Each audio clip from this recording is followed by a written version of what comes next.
नमस्कार दोस्तों। हमारे हनुमान जी पूरी दुनिया की गेमिंग को चला सकते हैं। और यह बात कौन कह रहा है? भारत के मौजूदा बीजेपी के प्रधानमंत्री नरेंद्र मोदी ये कह रहे हैं। और यह कह रहे हैं विकसित भारत युवा नेता संवाद सम्मेलन में। जी हां, नरेंद्र मोदी यह ज्ञान देते हैं। जब यह ज्ञान देते हैं तो सवाल उठता है, विकसित भारत में क्या युवा इतने ज्यादा मूढ़ होंगे कि वो इसी में फंसे रहेंगे? मांझा से लोगों के गर्दन कट जाती है, मौत के मुंह में चले जाते हैं, युवा डॉक्टर होते हैं। जौनपुर की घटनाएं, पूरे उत्तर प्रदेश में इस तरह की घटनाएं हो।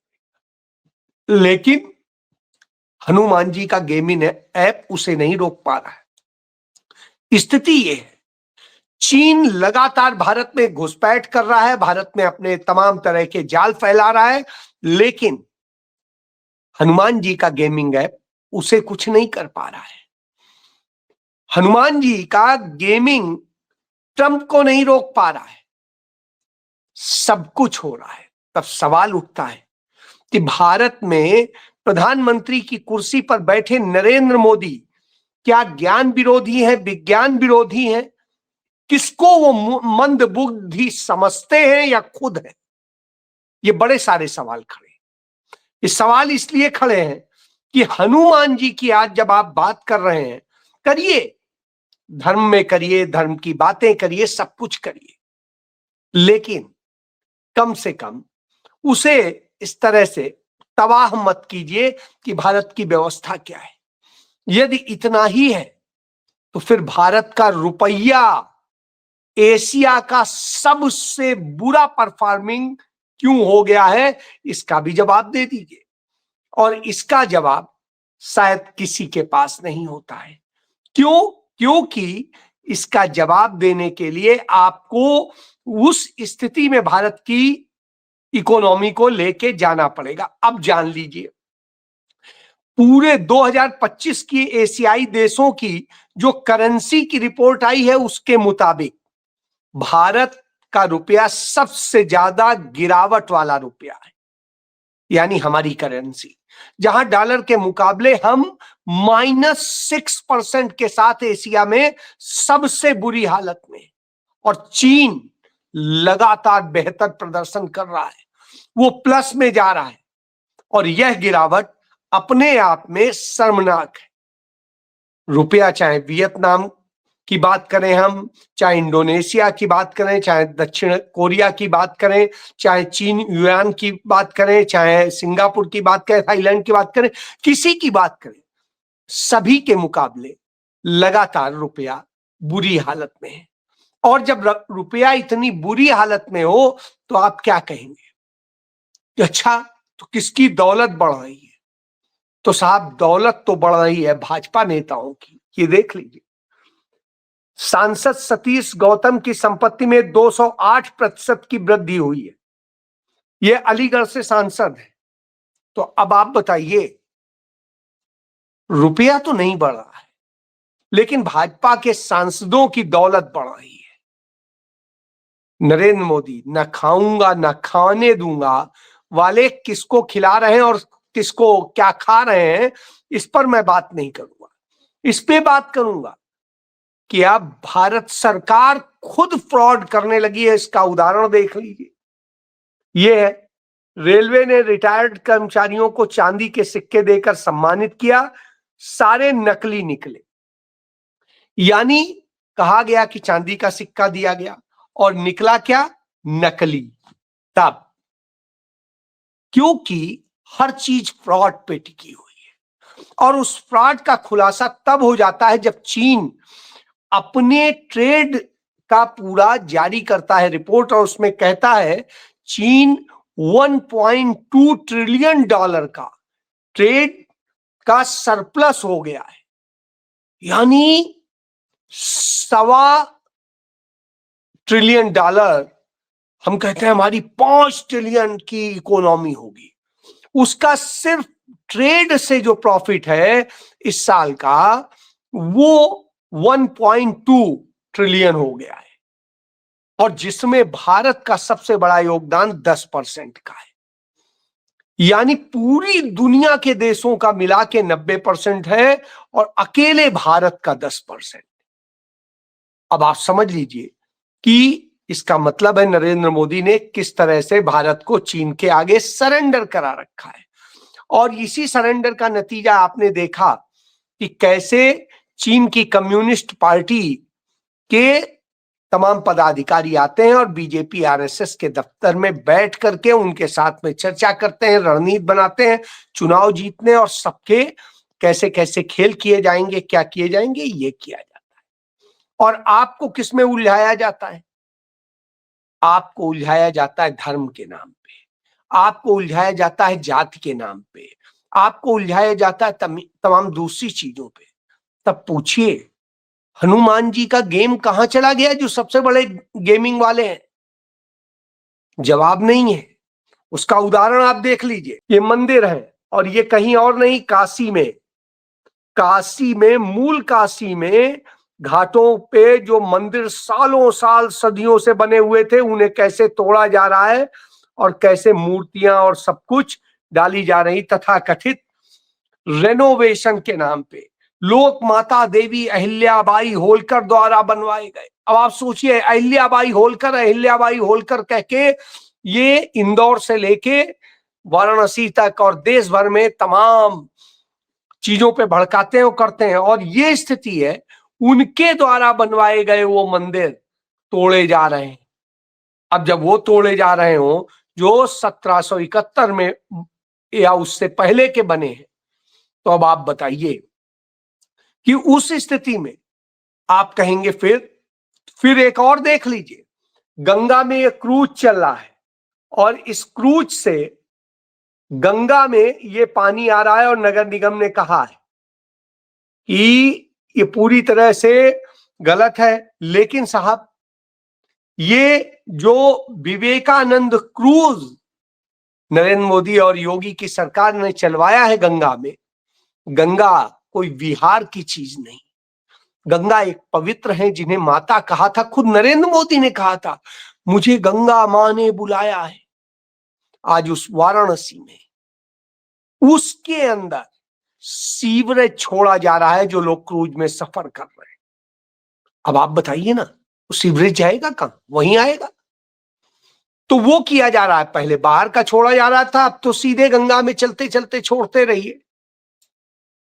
हर गंदगी हर चीज करके इस स्थिति में लाके आज खड़ा कर दिया है, और इसके बाद में धर्म के ठेकेदार बनते हैं। तो धर्म से जो हनुमान जी के गेमिंग में क्या यह है कि गंगा को गंदा करने आए? राम तेरी गंगा मैली हो गई, पापियों का पाप धोते धोते। तो पापी कौन है? पापी तो यही है जो उसमें गंद डाल रहे हैं, जो इस तरीके से मंदिर तोड़ रहे हैं, जो इस तरीके से तमाम वो कर रहे हैं, और इसके बाद में रुपया को भी डुबवा रहे हैं, सबको डुबवा रहे हैं, और देश की सीमाओं को भी डुबवा रहे हैं। चीन का आपने देख ही लिया किस तरह से चीन ने हमारे देश की तमाम जमीनों पर कब्जा कर लिया है, वहां तमाम पक्के निर्माण कर रहा है, सब कुछ हो रहा है, लद्दाख में हो, अरुणाचल में हो, या अब तो जम्मू कश्मीर में भी आ गया। और यही नहीं, उसको सारा व्यापार देके भारत को खतरे में डाल दिया गया। जिन कंपनियों को ब्लैक लिस्टेड किया गया था उन कंपनियों को भी डाल दिया गया। अब आप सोचिए, तो फिर तो इनके लोग और ये नफरत फैलाने का काम करते हैं। थोड़ा सा और बता देता हूं, इनकी सहयोगी हैं, योगी के मंत्री हैं ये ओपी राजभर। इन्होंने कहा राजभर बांटेंगे बिना लाइसेंस वाले हथियार।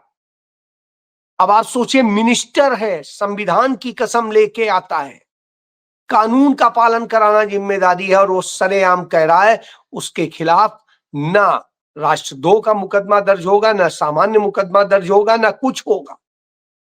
कैसे बांट सकता है बगैर लाइसेंस? यानी कानून तोड़ने की बात सीधे सीधे कह रहा है। तो जो शख्स यह कह रहा हो, आप क्या कहेंगे? दूसरी तरफ कर्नाटक में नफरत फैलाने का खेल जो किया है पूरे राज्य भर में कर्नाटक में, क्योंकि वहां कांग्रेस की सरकार है, वो इनके गेम को चलने नहीं दे रही है। तो अमित शाह जाकर के किस तरह से ये करते हैं, राज्य में फैल सकती है शांति अमित शाह पर। तो कांग्रेस प्रवक्ता ने, जो लक्ष्मण है, उन्होंने मैसूर में सारा यह सच बता दिया कि कैसे अमित शाह ने वह साजिश रची है कि किस तरह से इस कर्नाटक को आग लगा दी जाए, यहां की शांति भंग कर दी जाए और इसके लिए दंगे भड़काने की साजिश। और ये सब जब किया जा रहा हो तो आप कहेंगे फिर क्या होगा? फिर कुछ नहीं होगा, क्योंकि सरकार कुछ कर नहीं सकती। सरकार झूठ बोल सकती है और सब कुछ कर सकती है। उसका भी उदाहरण देता हूं। भारत के सेना अध्यक्ष उपेंद्र द्विवेदी, वो जनरल उपेंद्र द्विवेदी क्या कहते हैं, आर्मी चीफ, ये पढ़ लीजिए। क्या है कि रॉकेट मिसाइल फोर्स जो बदल सकती है भारत युद्ध की तस्वीर, चीन पाकिस्तान के पास पहले से मौजूद, जो पहले से मौजूद है। नरेंद्र मोदी ने यह कर दिया कि उन दोनों के पास में ये रॉकेट मिसाइल फोर्स है और भारत के पास में नहीं है। अब आप सोचिए, तो नरेंद्र मोदी पैसा किसको दे रहे थे? उस राफेल के फ्रॉड के लिए, बेईमानी करने के लिए। राफेल की खरीद में जिस तरह गवर्नमेंट टू गवर्नमेंट जब ठेका था, तो बीच में बिचौलिया अंबानी की कंपनी को क्यों लाया गया? वो तो कानून के खिलाफ था, लेकिन साहब इस तरह से करके किया गया। और यही नहीं, कमीशन दिया गया, हर काम हुआ। भारत की एचएल को काम न देके उनको दिया जाता है, तो यह किया जाता है। तो उपेंद्र द्विवेदी इसका जवाब नहीं दे सकते कि अब तक क्यों नहीं है, क्यों नहीं आप बोल रहे हैं, लिख रहे हैं इसके लिए। उनके यहां ऑलरेडी है, अब आप कह रहे हैं कि यहां बनाई जाएगी। उन्होंने क्या कहा है? सेना प्रमुख जनरल उपेंद्र द्विवेदी ने मंगलवार को एक प्रेस कॉन्फ्रेंस के दौरान रॉकेट मिसाइल फोर्स बनाने की बात कही और उन्होंने कहा कि यह फोर्स हम जल्दी इस पर काम शुरू करेंगे और ये पिनाक रॉकेट लॉन्चर, प्रलय और ब्रह्मोस जैसी मिसाइलों से लैस होगा। तो जब यह बता रहे हैं और दूसरे के पास पहले से है, तो आप इसमें विशिष्ट क्या कर रहे हैं? कुछ नहीं। सीमाएं आप सुरक्षित नहीं कर पा रहे हैं, सीमाओं के जो मैनेजमेंट करना है वो कर नहीं पा रहे हैं, जो आपके पास हथियार मौजूद हैं उनका भी आप सही उपयोग नहीं कर पा रहे हैं। ऑपरेशन सिंदूर में सरेंडर कर चुके, अब आप ये बता रहे हैं। और जब यह बताते हैं तो सवाल तो उठेगा ही, तो आप क्या है?